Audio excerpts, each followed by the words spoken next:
Di Mazmur 4 ayat 4 sampai dengan 5, ini perkataan Daud. Kita bisa banyak belajar dari Daud. Dia tidak saja menjadi seorang pemimpin, leader yang memulai dari bawah, terbentuk sedemikian rupa sehingga rakyat sendiri yang memilih dia. Beda dengan Saul yang menjadi raja karena undian, tetapi Daud ini memang sudah diurapi dari masa mudanya, tetapi butuh waktu ya, gemblengan belasan tahun sehingga akhirnya dia menjadi raja dan mentalnya itu siap. Dia juga kenal Tuhan.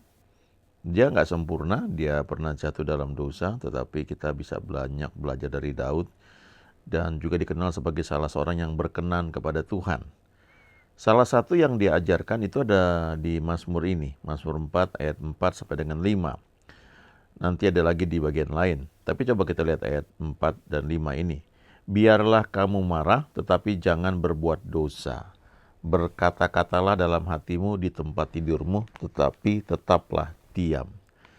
Tremble and do not sin. Meditate in your heart upon your bed and be still.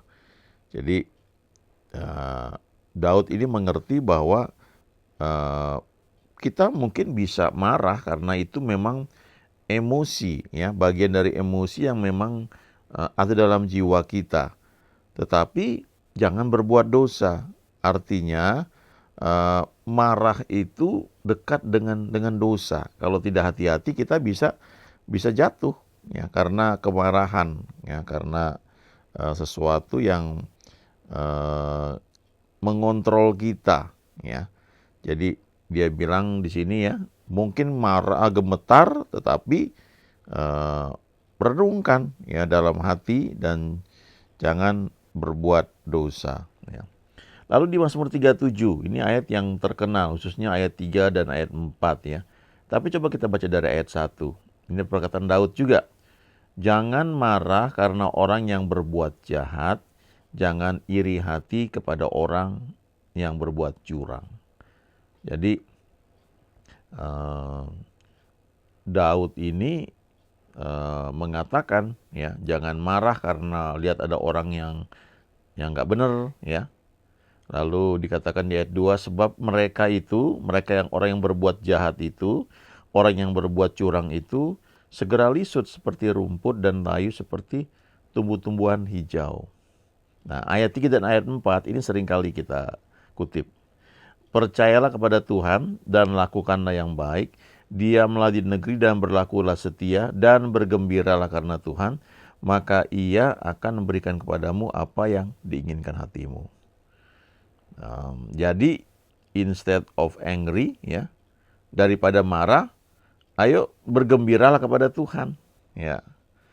Walaupun mungkin butuh waktu, ya, tapi setidaknya kita bisa ambil keputusan untuk percaya kepada Tuhan, untuk melakukan apa yang baik, diam di negeri, ya. Ini kalau kita hubungkan dengan Mazmur 4 tadi, ya, tetaplah diam, gitu, ya, di tempat tidurmu, renungkan firman, renungkan berkata-kata dalam hatimu, ya, dan jangan berbuat jahat, jangan berbuat dosa. Nah, lalu bergembira karena Tuhan, ya, berlaku setia, bergembiralah karena Tuhan, maka keinginan hatimu itu akan Dia berikan. Lalu ayat 5, serahkanlah hidupmu kepada Tuhan dan percayalah kepadanya dan Ia akan bertindak. Ini Daud hidup di perjanjian lama. Kita tahu bagaimana Saul itu yang menjadi atasannya berkali-kali mau membunuh dia, ya, bersikap curang, merasa Daud sebagai ancaman dan dia ingin menyingkirkan Daud. Tetapi kita tahu kan bagaimana sikap dia. Setidaknya 2 kali dia mendapat kesempatan untuk membunuh Saul, dia nggak mau. Ya, dia pegang, ya, ayat ini untuk percaya kepada Tuhan, serahkan hidup kepada Tuhan, dan nanti Tuhan akan bertindak. Kita baca di Mazmur 16, dia berkata, Tuhan, Engkaulah bagian warisanku dan pialaku, Engkau sendirilah yang meneguhkan bagian yang diundikan kepadaku. Lalu tali pengukur jatuh bagiku di tempat-tempat yang permai. Ya. Jadi belajar untuk mempercayakan hidup kita kepada Tuhan. Ada hal-hal yang bisa kita kendalikan ya dengan tindakan kita, tapi tindakan kita itu harus lahir bukan karena kita marah, ya. Jangan marah karena orang yang berbuat jahat, jangan iri hati kepada orang yang berbuat curang, karena mereka segera lisut seperti rumput dan layu seperti tumbuh-tumbuhan hijau. Ya. Ini nasihat dari orang yang memang sudah terbentuk dan dia dikenal sebagai orang yang berkenan kepada Tuhan. Paulus juga mengutip hal ini di Perjanjian Baru, ya. Karena kalau kita marah maka keputusan yang kita buat itu bisa salah. Kita bisa cenderung jatuh ke dalam dosa, ya, mengambil keputusan yang salah. Bahkan kalau kita perhatikan, Paulus pernah berselisih pendapat cukup tajam. Memang nggak diceritakan ya bagaimana mereka marahnya, tetapi mereka berbeda pendapat begitu tajam sampai akhirnya yang tadinya satu tim bisa pisah. Ya, Paulus membawa Silas, Barnabas membawa Yohanes Markus. Nah, kalau kita baca selanjutnya, ketika Paulus dan Silas pergi melayani, 2 kali tercatat bahwa Roh Kudus, Roh Yesus mencegah ya Paulus untuk memberitakan Injil di Asia, di Bitinia. Artinya ada keputusan yang Paulus ambil yang menurut dia itu benar, tapi ternyata nggak boleh, berarti salah. Ya masih untung bisa dikoreksi. Ya itu salah satu contoh ya, bahwa kalau kita dikuasai emosi ya, maka tindakan kita itu bisa salah. Ya, bersyukur kalau Tuhan bisa koreksi. Maksudnya kalau kita bisa nangkep Tuhan mengkoreksi kita ya, sehingga tidak menyimpang lebih jauh. Ayat 6 ya, Mazmur 37. Ia akan memunculkan kebenaranmu seperti terang dan hakmu seperti siang. Ini juga satu pelajaran karena yang penting kita udah benar sikap hati kita, lalu bertindak yang kita tahu bahwa itu betul, ya, bukan karena kita marah, jengkel, maka kita bisa percayakan pada Tuhan mengenai hak kita. Ya. Lalu ayat 7, berdiam dirilah di hadapan Tuhan dan nantikanlah Dia. Jangan marah karena orang yang berhasil dalam hidupnya, karena orang yang melakukan tipu daya. Ya, ini banyak ya di pekerjaan terjadi kalau kita bekerja atau bahkan di marketplace ya, di bisnis ya, di pemerintahan. Banyak orang yang melakukan tipu daya. Bahkan di gereja juga terjadi juga. Tapi nasihat Daud ini, jangan marah karena orang yang melakukan tipu daya. Ayat 8, berhentilah marah dan tinggalkanlah panas hati itu. Jangan marah, itu hanya membawa kepada kejahatan. Jadi kalau panas hati itu kita nggak bereskan, itu membawa kita kepada kejahatan. Ayat 9, sebab orang-orang yang berbuat jahat akan dilenyapkan, tetapi orang-orang yang menanti-nantikan Tuhan akan mewarisi negeri. Ya, karena sedikit waktu lagi maka lenyaplah orang fasik. Jika engkau memperhatikan tempatnya, maka ia sudah tidak ada lagi. Tetapi orang-orang yang rendah hati akan mewarisi negeri dan bergembira karena kesejahteraan yang berlimpah-limpah. Nah, ini yang kita perlu perhatikan ya. Mazmur 37 ayat 11 ini. Orang-orang yang rendah hati, yang humble, itu yang akan mewarisi negeri. Kadang-kadang dalam kehidupan kita, ya, tanpa kita sadari, karena kita merasa kita berhasil, ya, lalu kita punya sikap hati yang salah. Dan kadang-kadang itu bisa keluar lewat perkataan atau lewat tindakan. Kalau baca kisah Abraham, waktu istrinya menyuruh dia kawin dengan Hagar, lalu Hagar itu hamil, kita bisa baca di kitab Kejadian bahwa ketika Hagar tahu bahwa dirinya hamil, ia memandang rendah akan nyonyanya. Ya, jadi sombong. Ya. Kadang-kadang itu tidak disadari dalam sikap atau perkataan. Sementara kalau kita baca di kitab Yakobus, ya, di surat Petrus juga dikatakan bahwa kita harus belajar merendahkan diri. Lalu juga dikatakan Allah menentang orang yang congkak. Ya. Seseorang tuh bisa marah, ya. Kemungkinan bisa karena, ini tipis bedanya, bisa karena melihat sesuatu yang nggak benar, ya. Tetapi itu bisa bergeser menjadi marah karena egonya kena, tersinggung. Nah, kalau seseorang itu egonya kena, ya, tersinggung, itu artinya ada satu harga diri yang dilanggar gitu ya, atau diserang. Nah, berarti itu menyangkut kesombongan di situ. Ya, merasa diri menjadi orang yang pandai, lebih baik, dan kalau dibiarkan itu akan makin meningkat dan tanpa disadari terus akhirnya kita bisa terjebak dalam kecongkakan. Dan menurut kitab Yakobus, Allah menentang orang yang congkak. Yang menentang itu bukan iblis, tapi Allah sendiri, Tuhan sendiri. Jadi ini sikap hati yang harus kita jaga senantiasa. Ya, kadang-kadang kita berpikir, buktinya kan gua benar gitu ya. Lalu kita mentertawakan orang-orang yang menurut kita salah, dan ternyata itu tanpa kita sadari bisa-bisa kita sombong. Nah, habis itu ada celah dalam kehidupan kita. Ya, karena Allah menentang orang yang congkak, ya. Jadi ini perlu hati-hati. Kita lihat lagi ayat di Perjanjian Baru. Nah, ini yang saya bilang tadi, ya. Ini surat dari Paulus kepada jemaat di Efesus. Di pasal 4 ayat 26 sampai dengan 27, apabila kamu marah, janganlah kamu berbuat dosa. Janganlah matahari terbenam sebelum padam amarahmu, dan janganlah beri kesempatan kepada iblis. Jadi dikatakan apabila kamu menjadi marah, janganlah kamu berbuat dosa. Tuhan Yesus pernah marah, ya. Kalau kita baca itu beberapa kali, bahkan yang paling keras itu kita bisa melihat bagaimana dia masuk ke bait suci, ya, ke halaman bait suci, dia membalikkan meja-meja penukar uang, mengusir pedagang burung merpati, dia ambil cambuk, dia buat, ya, dia porak-porandakan semua itu, ya.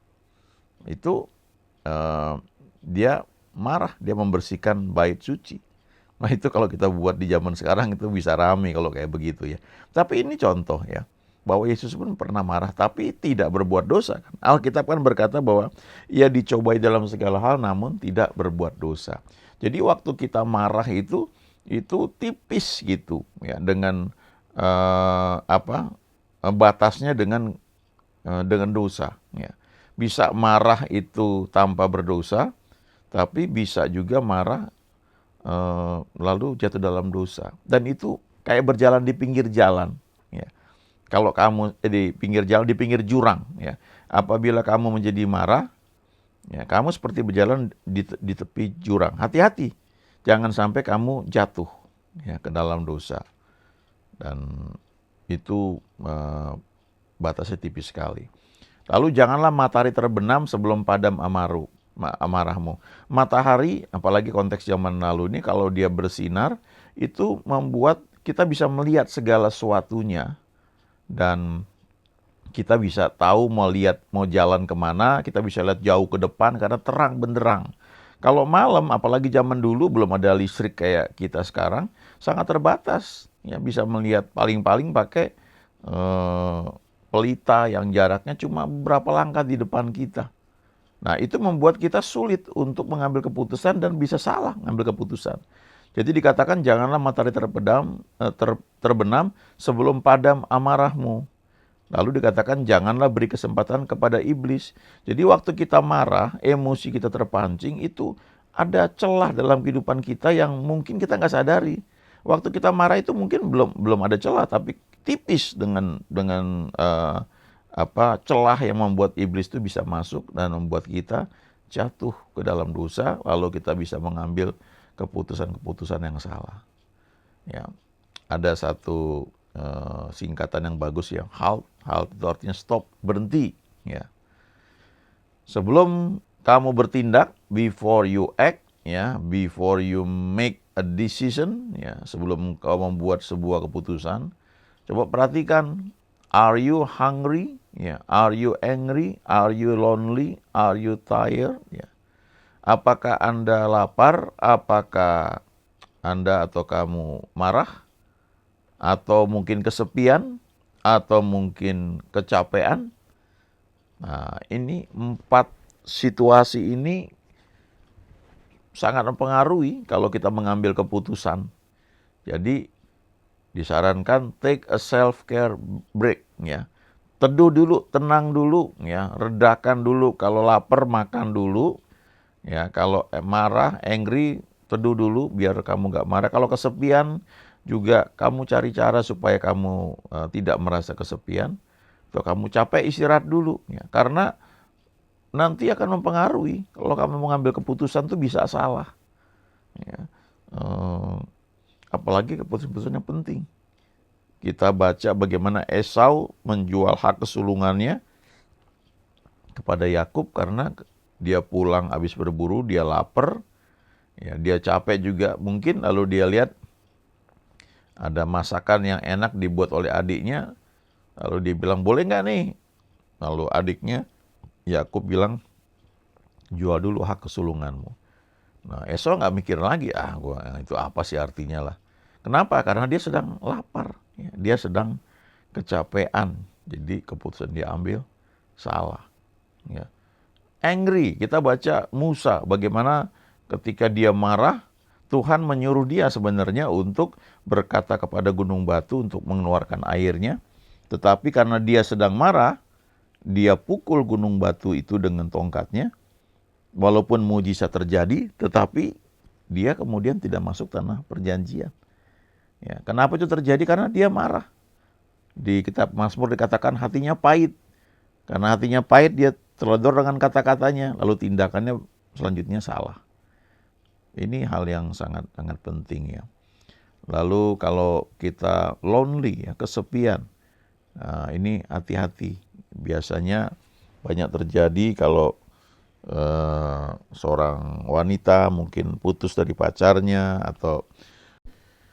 atau kecewa, ya, kemudian patah hati, jadi lalu merasa kesepian, lalu ada pria lain yang datang yang mungkin dia nggak suka awalnya gitu, tapi karena dalam situasi yang sedang kesepian atau mungkin juga kecewa, ya, atau patah hati, lalu dia bisa kemudian jadi senang, ya, sama pria tersebut, dan kemudian mungkin menikah, tapi sebenarnya keputusan yang dia ambil tuh karena dalam keadaan kesepian. Nah, kalau orang yang percaya kepada Tuhan, ya Tuhan bisa membuat itu menjadi baik, ya. Tapi kalau enggak, ya itu membuat masalah baru nantinya di depannya. Jadi ini hal yang sangat penting, ya. Simple, kita perlu ingat ini halt. Halt itu artinya berhenti, ya. Halte itu kan tempat perhentian. Jadi jangan mengambil putusan kalau kita sedang lapar, marah, kesepian, atau sedang capek. Tapi sebaliknya cari Tuhan, ya. Ayo ambil pujian penyembahan secara pribadi atau setel puji-pujian dari YouTube, ya.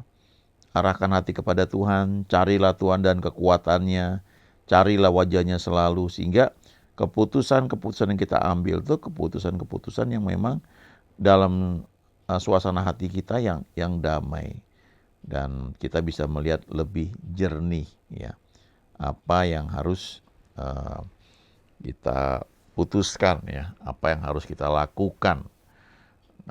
Kita tidak terjebak dalam situasi yang mungkin memperkeruh suasana, ya.